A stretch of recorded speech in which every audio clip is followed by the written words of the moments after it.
Saya langsung ke Mas Budiari karena Mas Budiari tentu ada kegiatan yang lain yang sudah diinfokan sebelumnya. Jadi Mas Budiari, betulkah 3 nama ini? Tadi kan juga pertanyaan dari Bang Eriko, kenapa harus 3? Apa jangan-jangan karena PD Perjuangan nomor 3 begitu? Nah, kalau nomor 3 dari Bang Adi Praitno, karena mau berharap bahwa 3-3 inilah yang maju all Jokowi's men di Pilpres 2024, harapan relawan. Benarkah demikian? Begini, 3 itu karena kita nggak mungkin 1 nama. Kalau 1 nama itu kan vita komplit namanya ke presiden, gitu loh. Makanya harus 3 nama. Itu di mana-mana. Itu udah aturan baku 3 nama. Mau jadi dirjen, mau jadi apa, semua kan diajukannya 3 nama, bukan karena 3. Kebetulan PDI dapat nomor 3, jadi semua 3 jadi serba partai kan. Jadi memang makanya nomornya nggak mau diganti di pemilu 2024 ini supaya sama kayak 2019 ya. Ya. Nomor 3 juga. Oke. Nah, jadi gini, kita kan fatsunnya begitu, nggak mungkin kita memilih 1 nama atau menyodorkan 1 nama ke Pak Presiden, itu kan vita komplit. Jadi kita menyaring ada berapa nama kan kita sodorkan 3 nama hasil musrah ke Pak Presiden Joko Widodo. Selanjutnya kami menunggu arahan Pak Joko Widodo untuk langkah-langkah selanjutnya. Yang pasti Pak Presiden memerintahkan kepada kami untuk tidak gerasa-gerusu, 1. Karena capres ini sangat strategis, pilpres ini sangat strategis bagi Indonesia di dalam kurun waktu 13 tahun ke depan. Yang kedua, tetap harus solid. Relawan ini harus tetap solid. Begitu aja perintah Pak Presiden kepada kami. Yang kami pikir ya kita akan tindak lanjuti sembari menunggu arahan lebih lanjut dari Pak Jokowi. Oke, tapi Mas Muni, benar tidak apa yang tadi disampaikan Bang Eriko? Ini nomor urut 1-nya aja sudah Pak Ganjar Pranowo. Kemudian sholat idnya bersama dengan Pak Jokowi. Artinya itu gestur-gestur yang terbaca bahwa ya sebenarnya dukungan relawan, dukungan Pak Jokowi itu ya ke Pak Ganjar Pranowo begitu. Enggak apa-apa. Semua kan boleh berpendapat, pendapat dari hasil yang kita dapat. Kami akhirnya sepakat di Kepanitiaan Musyawarah Rakyat ini kita tidak ranking, tapi menyodorkan nama-nama saja. Tidak kita ranking supaya tidak terkesan kami menggurui atau mendahului Pak Presiden Joko Widodo. Karena biar Pak Jokowi saja yang perintahkan kami lebih lanjut. Karena bukan apa-apa ya, Pak Jokowi ini kalau punya pengalaman, saya sudah katakan ke beliau, Pak, Bapak dari 2005 di Solo, 2010, 2012, 2014, 2019, 5 kali Pak Jokowi ikut pemilu, pilkada, dan pilpres, dan beliau menang terus gitu loh. Jadi saya sampaikan ke Pak Jokowi bahwa ya sudah Pak, kami mau ikut Bapak aja Pak. Karena Bapak hitungannya pasti lebih rigid, lebih detail, lebih kalkulatif dari kami gitu loh. Sehingga kami katakan kepada beliau ya kami pokoknya ikut perintah Pak Jokowi, begitu loh. Oke, tapi mengapa Mas Muni dalam deklarasi itu tidak dideklarasikan, padahal mungkin banyak loh yang menunggu sebetulnya hari itu adalah disebut 1 nama yang kemudian diarahkan di hari itu juga. Loh, Pak Jokowi kan dalam pidatonya kalau disimak betul-betul kan jelas. Ini ada waktunya karena koalisi partainya kan belum firm. Sehingga menurut beliau, dalam kalkulasi beliau, belum waktu yang tepat untuk mengatakan atau memutuskan mendukung siapa, begitu loh. Oke. Nah, itu masih banyak variabel yang harus dilihat gitu loh. Dan saya yakin dinamika politik Indonesia ini kan masih 6 bulan nih menuju calonan secara resmi ke KPU. Dan banyak kemungkinan itu yang tadi saya sampaikan, jangan-jangan yang sudah jadi dicalonkan jadi capres, jadi cawapres, atau sebaliknya yang bisa dicalonkan capres jadi nggak jadi nyapres, kan bisa juga. Oke, gitu. Berarti dari nama-nama yang diajukan pun Anda masih meyakini bahwa bisa jadi kemudian nama-nama itu menjadi cawapres begitu ya? Dok, ini kan ada upaya juga. Tadinya dari sejak awal ada upaya Ganjar Prabowo, dulu sini bilang Prabowo Ganjar, ya kan, nggak ketemu-ketemu ya sudah. Pokoknya yang penting kita lihat dinamikanya aja lah. Kita mengalir aja, yang pasti kita berharap politik 2024 lebih gembira aja, begitu aja. Nggak usah serem lah. Ya, Bang Adi Praitno, ada tanggapan dari Anda. Mengapa menurut Anda kemudian tidak diumumkan secara spesifik 1 nama?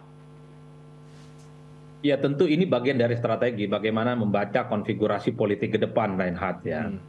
Karena kan keinginan untuk membentuk poros besar yang terdiri dari 6 partai politik pendukung Jokowi, saya kira memang penjajakannya tidak gampang. Misalnya bagaimana soal kemungkinan menyatukan Prabowo dan Ganjar, termasuk bagaimana nasib soal Airlangga Hartarto yang hasil Munas juga harus maju, tentu butuh pelan-pelan ya. Karenanya hasil musrah ini sebenarnya adalah skenario yang saya sebut skenario yang terburuk kalau memang poros besar ini tidak bisa dikonsolidasi menjadi satu kekuatan politik, ya mereka maju sendiri, Ganjar maju, Prabowo maju, Erlangga maju. Yang dengan catatan tentu saja adalah poros perubahan itu tidak bisa mendapatkan tiket pencapresan. Jadi bagi Jokowi siapapun yang bisa maju, bagi relawan Jokowi siapapun yang maju, selama itu adalah orang-orangnya Jokowi, ya saya kira fine-fine saja. Ini hanya akan menjadi friendly match ya, pertarungan politik antara orang-orangnya Jokowi yang pastinya tidak akan menimbulkan huru-hara politik yang berlebihan.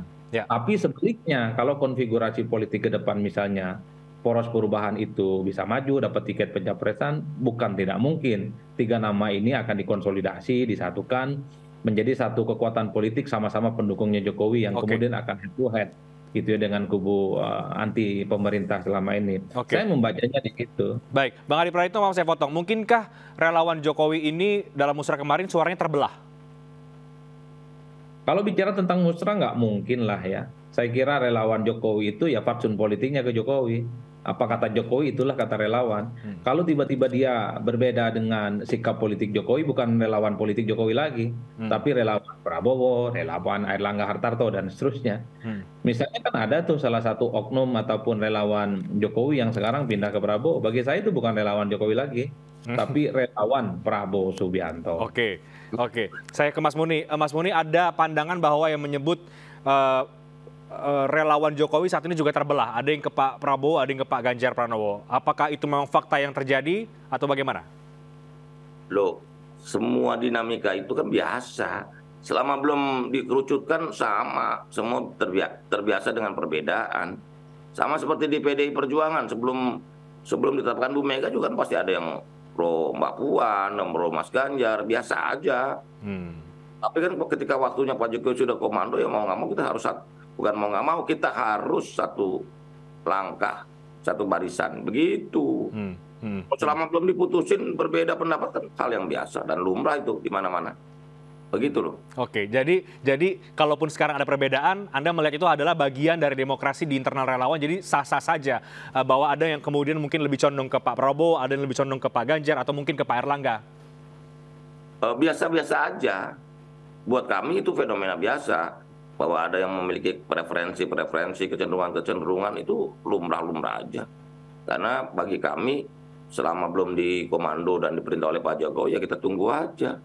Begitu loh. Yang pasti belok kanan, belok kiri itu tergantung Pak Jokowi. Kalau kami kan sudah tegak lurus, saya udah bilang Bapak ini punya pengalaman yang luar biasa dalam sejarah elektoral Bapak, sehingga kita manut aja Pak. Apa yang Bapak perintah kita ikut gitu. Bang Eriko, ada tanggapan, ada tambahan kalau kita bicara soal relawan Pak Jokowi ini condong kemana, kemudian hasil musrah kemarin dikaitkan dengan peta politik saat ini, Bang Eriko? Ya, Bung Reinhardt, menurut saya kami ini bertiga ini ya, bukan kebetulan, tapi sebenarnya hampir satu hampir satu nada kalau mau kita sebutkan sebenarnya. Ya sekali lagi saya mau mengingatkan bahwa Bapak Presiden Joko Widodo itu adalah kader PDI Perjuangan, itu penting sekali. Kedua, bahwa memang yang nanti akan mencalonkan itu adalah partai politik atau gabungan partai politik, itu jelas sekali. Yang ketiga, bahwa siapapun nanti yang dipilih, tentu yang dikehendaki oleh rakyat Indonesia. Karena rakyat Indonesia lah yang akan menjadi panglima. Mereka lah yang nanti akan memilih dari calon presiden maupun calon wakil presiden. Tentu itu harus sesuai dengan yang dikehendaki rakyat. Ya di samping juga soal kapasitas, kapabilitas dan lain-lain, ya juga dapat meneruskan apa yang sudah dilakukan oleh Bapak Presiden Joko Widodo. Ini penting sekali kesinambungan dari pembangunan yang sudah dilakukan Bapak Presiden Joko Widodo. Nah, tetapi ada satu hal yang menarik sebenarnya, Reinhardt, bahwa ini dari pengalaman saya ya, dari pengalaman saya tahun 2012 kami sudah mencalonkan Bapak Presiden Joko Widodo pada saat itu menjadi Gubernur DKI Jakarta, dan kami menjadi tim dan juga sekaligus menjadi relawan. Dan pada tahun 2014 relawan Bapak Presiden Joko Widodo terbentuk. Ini kondisi yang nyata bahwa di tahun 2012 Bisa saja ini berbeda 2014 bisa saja melakukan pendukungan pada Bapak Presiden Joko Widodo.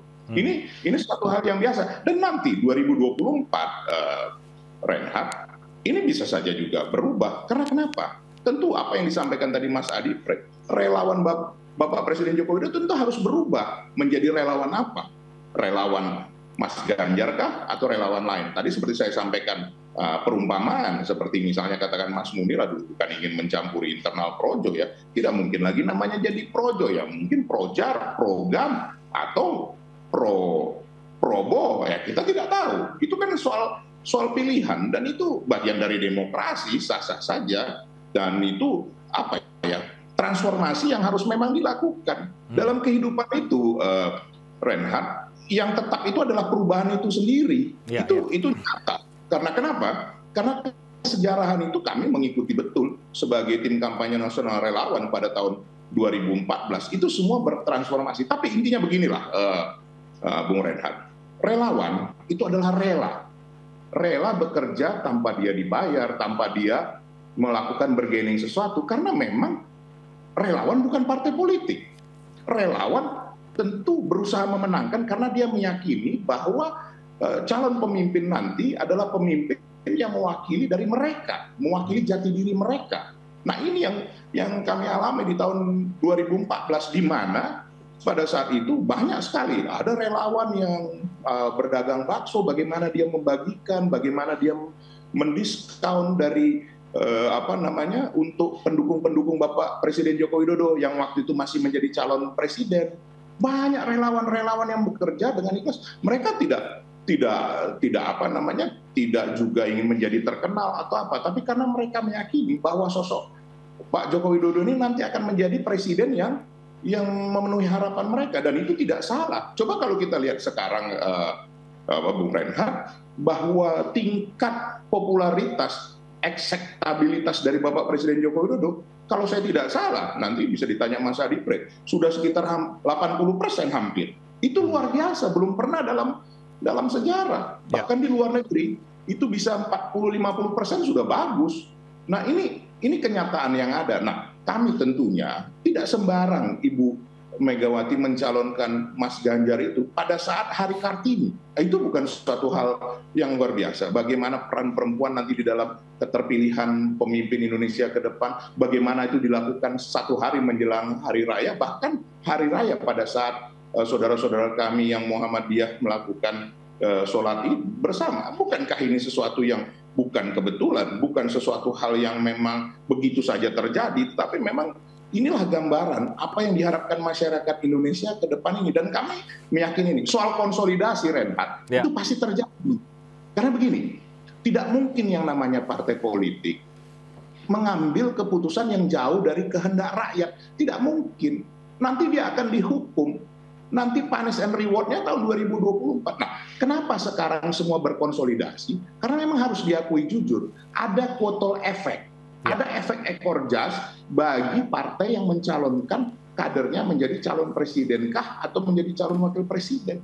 Nah ini kita lihat saja, ini menarik ini nanti. Mungkin tadi disampaikan Mas Muni bahwa rekan-rekan relawan Bapak Presiden Joko Widodo tentu nanti akan melakukan lagi atau hal-hal lain, berkonsolidasi, memberikan masukan.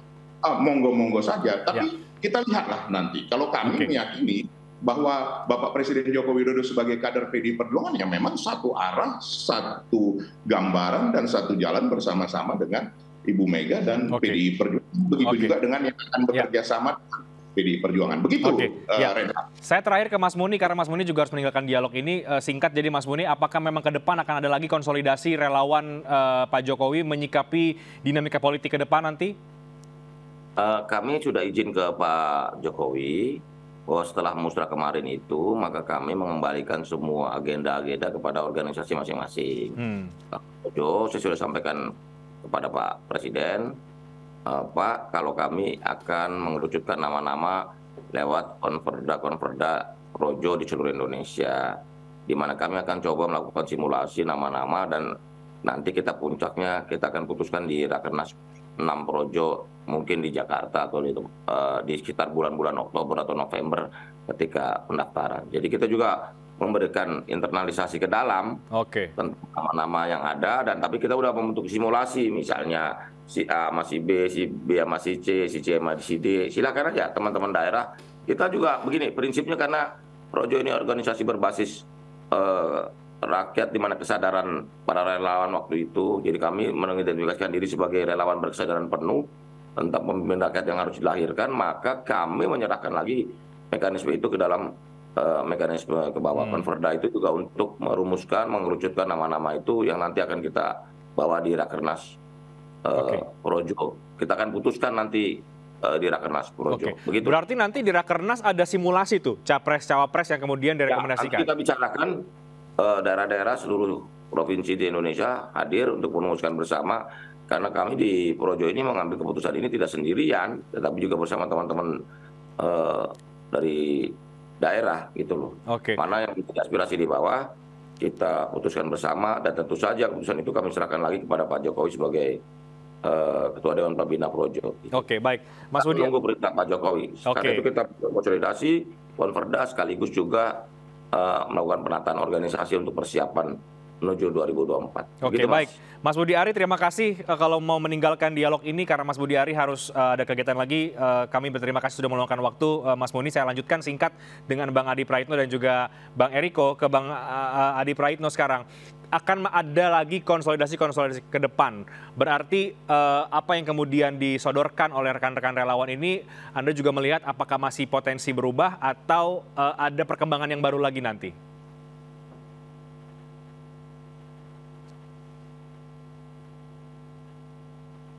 Sepertinya termute Bang Adi Praitno. Ya, saya kira satu hal, Reinhardt, soal siapa yang berhak untuk mengusung capres dan cawapres ke KPU itu bukan relawan ya, tapi elit-elit dan ketua umum partai. Jadi sehebat apapun relawan mengusung 3 nama, 10 nama, 400 nama, sampai nyentuh ke langit sekalipun, kalau itu tidak masuk dalam preferensi elit, sulit untuk bisa dicalonkan ya. Jadi tanpa relawan sekalipun PDIP sudah mengumumkan kandidat capresnya adalah Ganjar Pranowo. Jadi musrah ini relawan Jokowi itu adalah mempertebal sebenarnya bahwa PDIP dalam mendeklarasikan Ganjar sebagai capres itu bukan pilihan yang salah. Kan begitu argumentasinya. Yang kedua tentu saja tanpa relawan Jokowi bicara di musrah sekalipun gitu ya, Gerindra dari dulu sudah mengumumkan Prabowo Subianto sebagai kandidat capres yang layak diusung, bahkan mereka sudah bikin kongsi politik dengan PKB. Bahkan yang ketiga mungkin yang mengejutkan, ini akan jadi suntikan yang menarik bagi Erlangga Hartarto, bagi Golkar, karena suara musrah itu dianggap sebagai survei yang berbeda dari survei-survei opini publik secara umum. Karena konon musrah itu menjaring suara dan aspirasi dari rakyat di 34 provinsi sebagai suara yang kemudian perlu diajukan sebagai kandidat capres. Bagi PDIP, bagi Gerindra, saya kira suara musrah sudah lewat. Ini post faktum gitu ya, karena sudah definitif mereka mendeklarasikan capres. Jadi yang ada untungnya bagi musrah ini, angin segar itu hanya bagi Pak Erlangga Hartarto dan Golkar yang memang selama ini misalnya di surveinya itu tidak terlampau muncul secara signifikan. Tapi saya memahami kenapa musrah itu mengusulkan 3 nama. Ini tentu bagian dari proses penjajakan politik di internal koalisi Jokowi, pendukung pemerintah saat ini, menyatukan begitu banyak kepentingan politik itu nggak gampang, Reinhardt. Butuh sekali pertemuan, 2 kali pertemuan, ya masih 5 bulan lagi lah untuk menyamakan iman politik masing-masing. Iman politiknya PDIP, iman politiknya Gerindra, iman politiknya Erlangga Hartarto, dan seterusnya, dan seterusnya. Saya terus meyakini bahwa di end of the day-nya, kalau memang kubu pemerintah ini tidak bisa disatukan kepentingan politiknya, ya semuanya harus bertanding, all Jokowi's men. Itu resiko dari politik.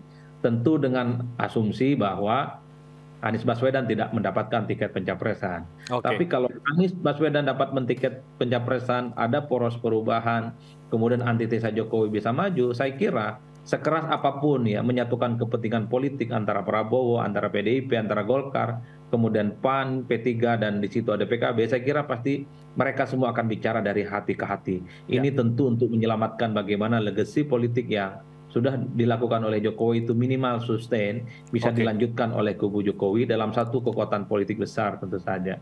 Saya kira di situ poin saya, Reinhardt. Baik. Saya ke Bang Eriko terakhir. Jadi Bang Eriko, setelah ini apalagi kemudian yang akan dilakukan, konsolidasi seperti apa yang akan terjadi di kerjasama politiknya PDIP dengan P3, selain kemudian ada kabar bahwa akan ada partai yang akan bergabung? Ya, jadi begini, saya sepakat dengan Adinda Praitno, itu betul sekali bahwa memang namanya relawan pasti akan terbentuk. Sekarang saja Reinhardt sudah 247 kelompok relawan beberapa hari yang lalu ya.